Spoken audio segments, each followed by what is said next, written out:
Hello,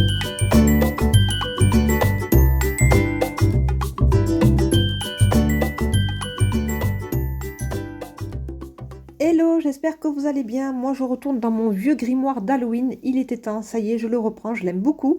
Et en fait, je vais faire une double page mix média avec vous. Donc pour ça, je vais utiliser les jolis papiers de chez Stamperia avec la collection Lady Vagabond. De très beaux designs chez Stamperia. J'ai plusieurs carnets comme ça et je les aime beaucoup, avec des maisons, avec plein de petits éléments, des livres, des valises, des clés magiques, des horloges, vous allez voir. Et là, donc, je vais utiliser cette page avec les maisons qui vont en fait me faire un décor pour cette double page. Donc là, je suis en train de faire la pliure exactement au pli en fait de ma double page. Et je vais venir donc coller ce décor. Ça va déjà faire une belle base et ça va faire un super joli fond. Donc vraiment quelque chose de facile. Franchement, n'hésitez pas comme ça à venir prendre une page, à venir la coller sur votre double page et à travailler par-dessus. Et même s'il y a un trou à droite ou à gauche, eh bien c'est pas grave, on va réussir à le combler en peignant tout autour, en venant y ajouter d'autres éléments en papier en superposition, comme cette pendule par exemple et cette porte. Je vais ancrer tous les petits éléments avec ma petite mousse comme ça, avec de la Versafine noire. Et vous voyez ma petite sorcière, en fait, il s'agit d'un élément découpé. En fait, ce sont des fichiers que j'ai téléchargés sur des boutiques Etsy sur le thème d'Halloween. Et j'ai découpé cette petite sorcière. Je suis venue l'imprimer donc avec mon imprimante laser. C'était une petite réserve de l'année dernière, donc je vais l'utiliser pour cette double page. Maintenant, il va falloir fondre et casser, si vous voulez, cette démarcation sur le bord de ma page et je vais utiliser de la gouache extra fine. Alors là, je me suis acheté un tube de blanc de titane chez Lefranc-Bourgeois. J'aime beaucoup. Alors franchement, la gouache extra fine, c'est encore quelque chose de très très sympa à découvrir. Donc là, ça recouvre vraiment très très bien. Ça sèche très vite avec un fini vraiment mat. Donc quelque chose de vraiment très intéressant. Je prends un petit pinceau plat. Donc peu importe, hein, vous pouvez travailler avec n'importe quel genre de pinceau. Du moment qu'après vous allez nettoyer votre pinceau assez rapidement, vous le faites tremper dans un petit verre d'eau. Et là, je viens donc travailler tout autour de ma page. Donc je n'hésite pas à venir mordre sur les maisons, entre guillemets, voilà, et à faire comme des petits effets de nuages ou de brume, pourquoi pas. Donc tout autour de ma page. Pourquoi? Parce qu'en fait, la dimension du carré n'est pas du tout appropriée à ma double page qui, elle, est rectangulaire, hein, vous comprenez bien. Donc je viens comme ça tricher un petit peu et rajouter du blanc tout autour avec cette gouache extra fine qui est vraiment super, je vous la recommande. Maintenant, je vais essayer de voir comment je vais pouvoir occuper cet espace à droite.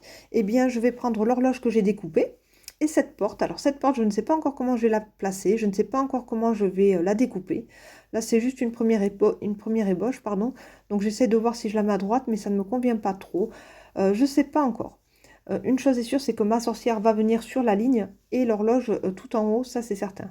Je vais utiliser maintenant mes gouaches. Donc là, ce ne sont pas des extra fines. En fait, c'est une grande palette comme ça de gouaches que j'avais acheté sur Amazon. Ce sont les petites gouaches IMI ou bien Mia, c'est pareil. En fait, il y a deux marques, mais c'est exactement la même chose sur Amazon. Et en fait, elles sont vraiment super chouettes, ces gouaches. Je vous mettrai les liens, si je peux, des produits utilisés, surtout pour ces petites gouaches. Donc, j'ai quelques petits godets qui ont séché, notamment la marron chocolat. Donc, il faudra juste que je vienne la réactiver avec de l'eau. Voilà, une petite spatule pour bien bien remélanger la gouache avec de l'eau pour qu'elle soit à nouveau crémeuse. Donc, mais je ne m'inquiète pas du tout. C'est tout à fait logique, en fait. Mais il y a beaucoup de couleurs qui sont restées vraiment intactes très très longtemps. Voilà donc mon retour sur ces godets de gouache que j'ai achetés sur Amazon. J'aime beaucoup l'assortiment, il y a à peu près une cinquantaine de couleurs, elles sont absolument magnifiques. Et là j'utilise, je vous ai montré tout à l'heure, cette espèce de bleu turquoise comme ça, un petit peu froid, j'aime beaucoup. Et là je vais utiliser une espèce de vieux rose que je vais mixer à tout ça pour pouvoir faire mon décor. Et là en fait on a cassé ce côté trop net, forcément de la page carrée sur ma page rectangle et on a juste un petit peu triché et ajouté avec de la gouache un décor vraiment très très rapidement. Je fais comme un petit ciel avec mon pinceau, toujours le même, hein. Donc je viens juste le rincer entre deux couleurs, mais voilà, juste un chiffon, un petit peu d'eau.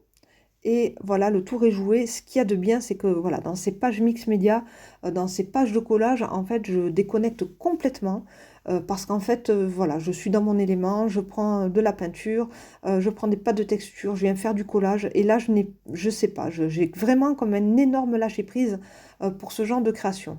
Je viens sécher tout ça au heat gun. Voilà, donc c'est bien sec.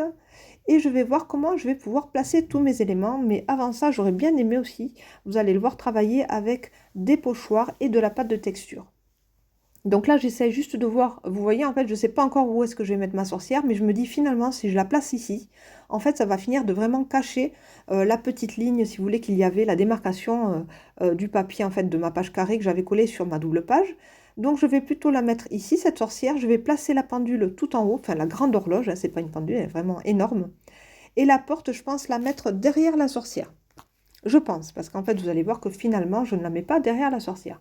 Je viens maintenant prendre mes pochoirs et j'essaye de voir qu'est-ce que c'est qui pourrait bien aller avec ce décor. Donc au départ, j'opte pour des formes assez fines avec ce joli pochoir comme ça, avec un cercle et plusieurs cercles à l'intérieur, avec des jolies lignes. Ça aurait pu être très très joli.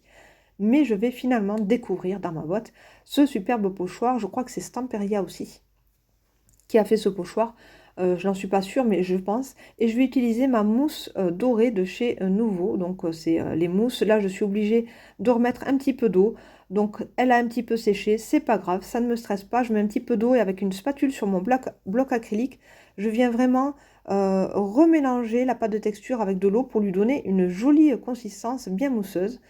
Et voilà, donc la mousse a bien été réactivée, j'ai pas de souci, ça peut arriver, c'était de ma faute parce que je n'avais pas remis le petit film plastique par-dessus, donc ça peut arriver que ces mousses embellishment de chez Nouveau, c'est dur à dire, sèchent, mais franchement avec un petit peu d'eau, on arrive, vous voyez, franchement à refaire cette crème en fait, c'est vraiment comme une crème. Pas forcément comme une mousse, mais plutôt comme une crème au beurre, je dirais, au niveau de la texture. Donc là, j'utilise la couleur gold que j'aime beaucoup.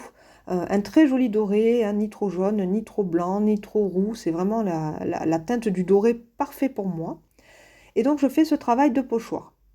Ce travail de pochoir que je n'aurais peut-être pas dû faire avant le positionnement et le collage de mes éléments comme la sorcière et l'horloge, par exemple. Vous allez voir pourquoi. Parce qu'en fait, ça va me donner un petit peu d'épaisseur. Donc ça s'était déjà passé lors d'une précédente vidéo. Donc comme quoi on peut faire les mêmes erreurs plusieurs fois. Voilà, donc là c'est pas tout à fait sec, mais j'essaie de voir quand même comment je pourrais placer mes éléments à ce moment-là. Donc je suis tellement impatiente de terminer cette page. En fait, je l'ai faite vraiment très rapidement. Donc j'essaye de voir un petit peu et je me dis, mais mince, si je colle mes éléments, euh, ça va me faire quand même une épaisseur. Donc je réfléchis et pour l'instant, je viens ancrer tous les bords de mes pages avec la Distress Ink, c'est la Vintage Photo. Voilà, donc pour l'instant, je fais ça. Je fais attention de ne pas aller sur ma pâte de texture qui n'a pas encore séché, puisque c'est un petit peu long à sécher. Et j'essaye de me penser, voilà, comment je vais pouvoir terminer cette page et comment je vais continuer ce travail de collage. Donc là, j'aime bien faire toujours, vous avez vu, foncer les bords. Je trouve que ça apporte toujours une belle dimension et ça fait vraiment ressortir la page. C'est quelque chose que je fais tout le temps. Alors maintenant, je reprends mes petits éléments. Donc je reprends mon horloge tout en haut à droite. J'essaye de voir si ça va. Alors en fait, je viens l'aplatir contre la mousse pour aplatir la mousse et je viens enlever l'excédent de mousse. Comme ça me donne déjà une idée de l'endroit où je dois enlever un petit peu de mousse, enfin de pâte de texture avec mon couteau. Donc en fait, comme ce n'est pas sec, je viens avec mon couteau frotter les endroits où ça me gêne. Donc là, ça me gêne, si vous voulez, au niveau des pieds de la sorcière et du bas de la robe. Donc je suis venue gratter un petit peu l'excédent. Donc je viens quand même en remettre puisque finalement il y a des endroits où ça manque et je viens refaire cette petite étape avec ma petite pâte de texture et mon pochoir. Très très beau pochoir, hein, ceci dit. Vous avez vu le résultat, il est juste magnifique avec cette écriture comme ça. J'adore, franchement. Ça faisait longtemps que je n'avais pas utilisé de pâte de texture, ça faisait longtemps que je n'avais pas fait de mix média et en fait c'est vraiment super chouette. Donc voilà pour mon ressenti sur cette création. Donc là, je viens mettre ma petite colle turbo. Donc j'utilise la Turbo Tacky Glue. Voilà, donc j'utilise souvent celle-ci, puisqu'en fait, elle va très bien, elle est liquide, et puis elle ne met pas longtemps à sécher. Donc on ne perd pas beaucoup de temps, ça c'est vraiment bien, le projet est vite terminé. Alors je place mon horloge tout en haut et je viens placer la sorcière, en fait, sur la démarcation qu'il y avait. Et finalement, on ne voit vraiment plus rien. Je viens juste avec un petit néocolore rose pâle reprendre, si vous voulez, le petit trou qu'il y a entre la taille et les bras de la sorcière. Et en fait, voilà, je choisis les couleurs qu'il y a dans le fond. Comme ça fait un petit effet sympa sans avoir eu à détourer la sorcière au niveau de sa taille, entre sa taille et ses bras. Voilà, donc là j'ai mis un petit peu de pâte de texture sur la sorcière, c'est pas grave, avec un petit chiffon humide, ça s'en va puisque la pâte n'a pas encore eu le temps de sécher de façon définitive. Et je viens placer maintenant cette petite porte que j'ai finalement complètement détourée. Là aussi ça me gêne un petit peu, donc je viens avec un petit chiffon et je viens placer ma porte, voilà, qui va juste venir ici. Voilà, donc finalement elle n'allait pas aller justement, comme je vous le disais en début de vidéo, derrière la sorcière, mais plutôt à gauche.